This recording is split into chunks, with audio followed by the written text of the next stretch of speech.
you know what? Nothing makes me happier than seeing a packed room. Like, you guys are really, thank you. Like, this is amazing. And I have to take a picture. So, smile. All right. Yes, I like to start my talks with a joke on programming because, you know, I'm a dad, etc. So here's your joke of the day. How do you measure functions? Well, you measure them in parameters. Okay, good. Thank you. So, hi, I'm Misko. Yeah, I did this thing called AngularJS, and now I work on Qwik, and I'm a CTO of Builder.io. Builder.io is a headless visual tool. That's basically a page builder, but what's unique about it is you do it by npm installing it rather than using it as a service.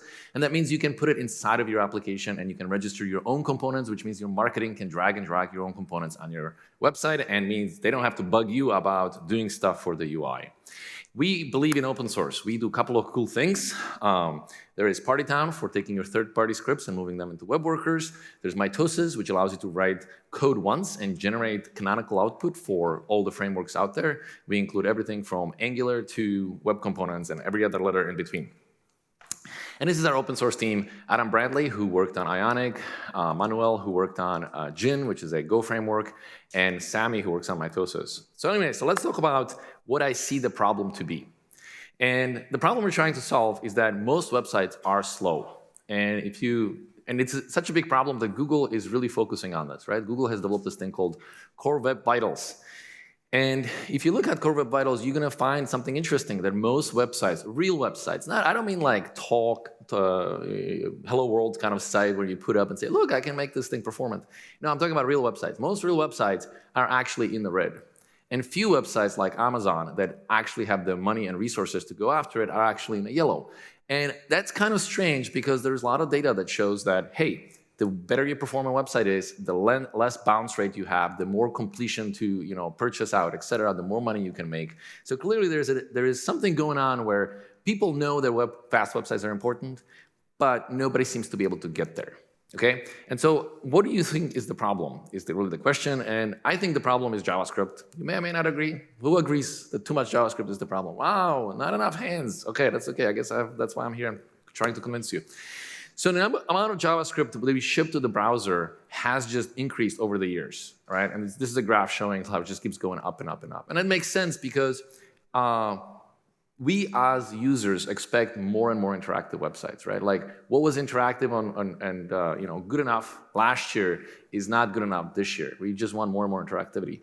And that means we need to ship more and more JavaScript. And this isn't scalable because JavaScript is single-threaded, and the single thread gets overwhelmed with too much stuff that's happening. And all this JavaScript has to execute on startup, and so you get really bad hydration scores. Okay, so let me show you this interesting graph. I randomly chose a couple of frameworks. Oh, totally not random, but anyways, the frameworks show on the left, you see the scores you get average on Google Core Web Vitals. And then right, you see the amount of JavaScript that's being shipped. And the point I want to make here is that these two graphs are essentially inverse of each other. The more JavaScript you ship, the worse your startup performance. And the less JavaScript you ship, the better your startup performance, right? This isn't like that crazy of an idea. Like it's kind of obvious if you think about it, right? Like if you ship more code, you will have a worse startup performance. And so why do we have to ship so much code? And the answer to that is hydration is this weird workaround because before we had server-side rendering, the way this works is we sent HTML, which is a blank page. It was literally a white page, right? Nothing on it. And then JavaScript would download, and then we would execute the app, and then we would render, and then finally you would have a working application. And this we would call this the client-side rendered applications. And I think AngularJS kind of started this kind of a trend, and certainly React popularized it more. And so this is the point where you can interact with the application, right?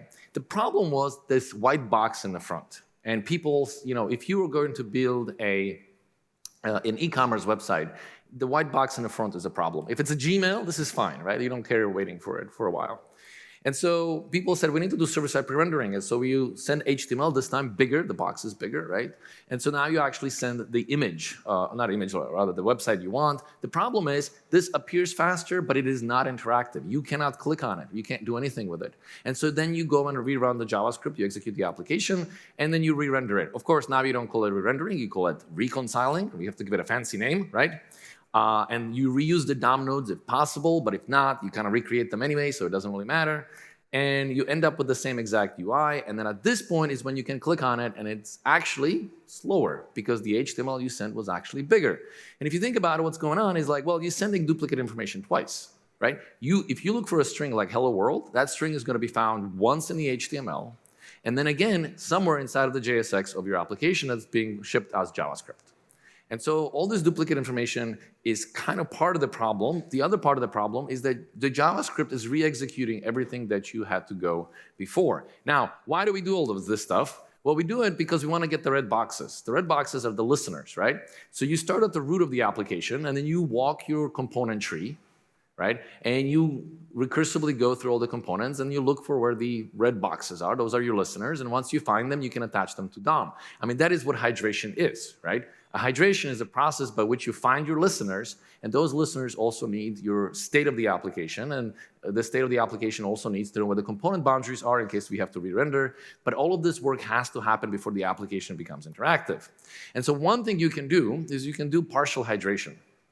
That is, you can break your application up into smaller islands and then hydrate those islands independently, lazily, or maybe on visibility or something like that.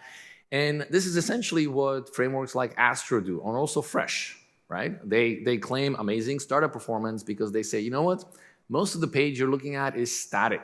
There's really only a couple of interactive bits, like, for example, the menu or the shopping cart, etc.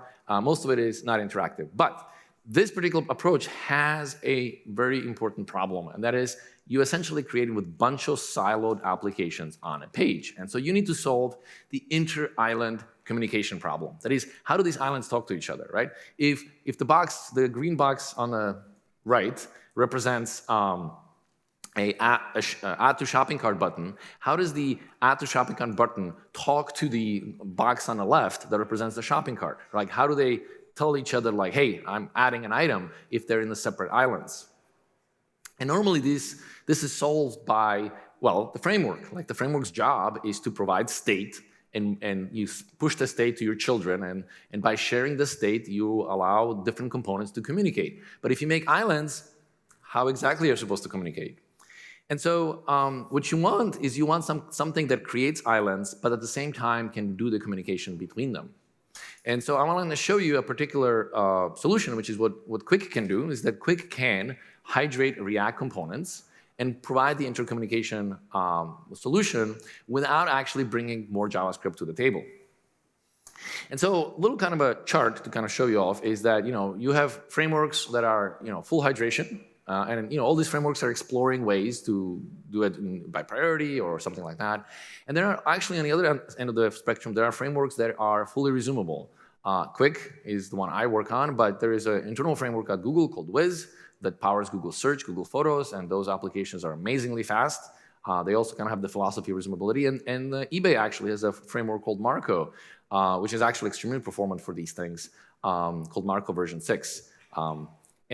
And of course, we have these frameworks in the middle, which is Astro and Fresh, that are trying to take the island approach. And so I want to show you how React can also become the island approach with something like Qwik behind it. So let's talk about resumability very quickly, and I'm going to show a couple of demos. So first of all, I kind of explained how hydration works, and so let me show you what's different about resumability. So you send HTML over, it's the same HTML as before, and the page becomes visible. Now, the thing that is interesting about this particular page is that inside of the page, you have annotations that tell you what code should be run if you click on a particular button. And so not only does it appear faster, you're actually ready to click. The user can go ahead and click on stuff, and that click will be processed. And so at this point, the framework starts eagerly to download JavaScript. It doesn't execute it, which is a kind of a big difference between the previous one and current one. It's not executed, it's just eagerly downloaded as soon as possible so that it's ready to execution if it needs to be, but nothing executes until you go and interact with the page. Now, at this point you say, yeah, but you're cheating, your JavaScript box is smaller, like, hey, you excluded a whole bunch of stuff. Yes, that's because Qwik can remove duplicates. And so by removing the duplicates, the amount of JavaScript that actually gets sent is significantly smaller. But of course, there is no execution or reconciliation part that's going on. The whole thing just becomes immediately available. And so you save a huge amount of time on getting the application up and going. So let me show you a couple of demos. Okay, so let's start over here. So the first demo that I want to show you is just a basic render of, hello from React. So let me show you, let's see.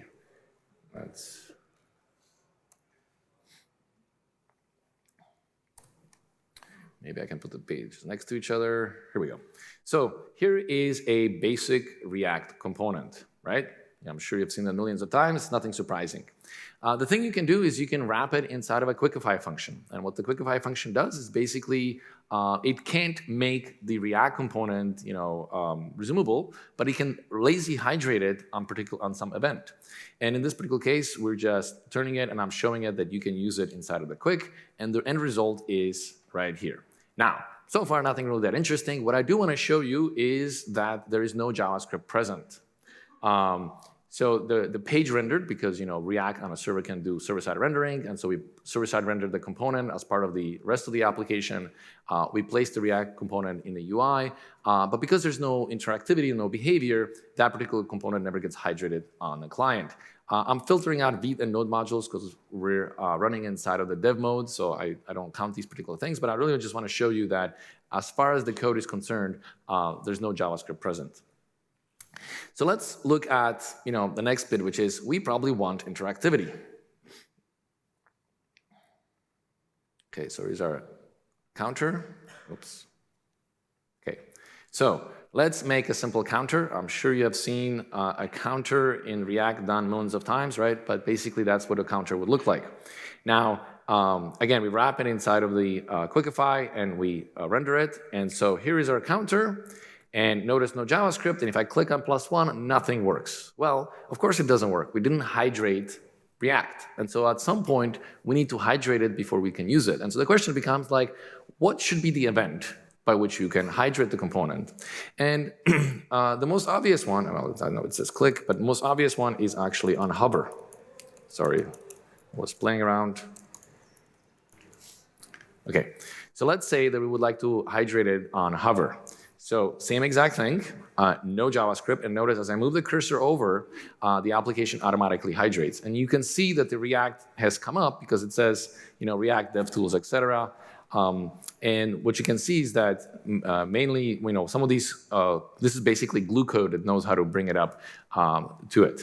So in this way, you can have an island. But island is not that interesting, right? Like, sure, you can have an island, but really you want to have some kind of a communication between islands, right? As I mentioned earlier, yes, you can bring a bunch of components on a page, but unless those individual islands can talk to each other, there's very limited things you can do with it.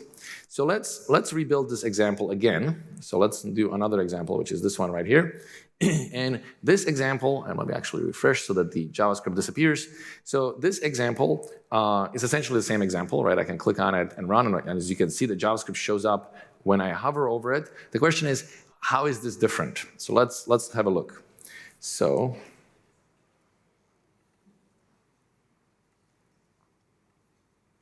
okay, so the difference I'm going to make here is what I've done is I built a counter, but notice I moved the state outside of the component, right? This is typical what you would do. Like when you have a component that, let's say a shopping cart and a add to shopping cart button, you put the state in the least common parent, right? And so in this case, what I have is I have two components, display and incrementer. And a display just shows the count, and the incrementer just increments, calls the callback button, basically. It's just a glorified button.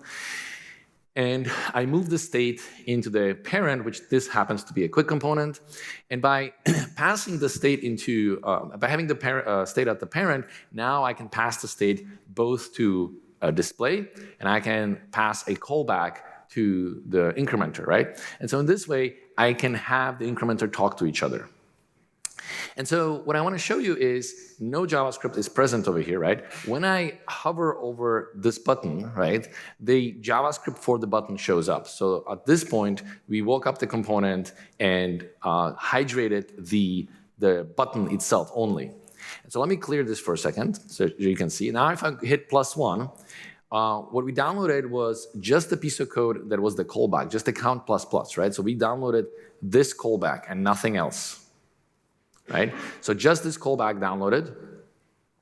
But once we modified the display, right? So once this signal modified, the system was like, hey, this signal is being passed to the display. And so as a result, we now have to also wake up the display. And so the second file that downloaded over here is the display, and this is just the React code for the display that gets hydrated and re-rendered, etc., so that the count gets to update. And so what I really want to show you is these inter-island communication, and I think this is the key, right? Without inter-island communication, the islands are really not that useful. Okay, so let's do something more fun. So here is a slider component. Here, let me refresh the UI again. And so let's look at a slider. Slider.